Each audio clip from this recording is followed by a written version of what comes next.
Magandang hapon! Kumusta po? Narito po ulit ang update natin para sa lagay ng ating panahon.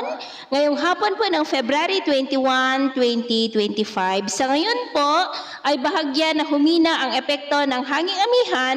Umangat po ito at nandyan sa may extreme northern Luzon. Maging yung shear line ay umangat po gaya na yung napapansin ay nandyan po ngayon sa northeast ng Batanes. Easterlies po ngayon ang nakakaapekto sa silangan ng Luzon, Visayas at Mindanao na dahilan ng pagkakabuo ng mga localized thunderstorm na nagpapaulan rin po lalo na yan sa dakong hapon, gabi at madaling araw.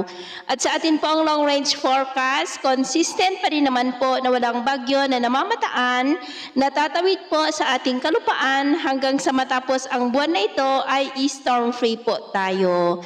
At sa lagay ng ating panahon, ngayong hapon ay nakakaranas pa rin ng cloudy skies with isolated rains sa may Ilocos Region, Cordillera, ilang bahagi ng Cagayan, Isabela, Calabarzon, Camarines Provinces, Albay, Catanduanes, Sorsogon, Marinduque, Romblon, Oriental Mindoro, Aklan, Negros, Cebu, ilang bahagi ng Leyte, Northern Samar, Giwan at malaking bahagi ng Mindanao. At mamayang gabi, posible pa rin po ang mga isolated rains sa ilang bahagi ng Cordillera, Ilocos Region, Southern Luzon, Aklan, Eastern Visayas at ilang bahagi ng Mindanao. Kaya mag-ingat pa rin tayo dahil posible pa rin ang mga banta ng mapagbaha at pagguho ng lupa.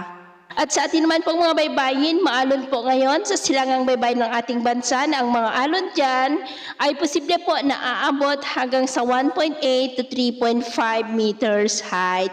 Kaya hanggat maaari po ay iwasan na muna natin ang papalaot dyan sa mga may kulay pula para po mas makaiwas sa mga sakunang pangkaragatan. So ito po ang latest update natin sa araw na ito. Ako po muli si James na nagsasabing sa kahit anong pagsubok po na darating sa ating buhay, huwag na huwag po tayong mawawalan ng pag-asa. Thank you and God bless!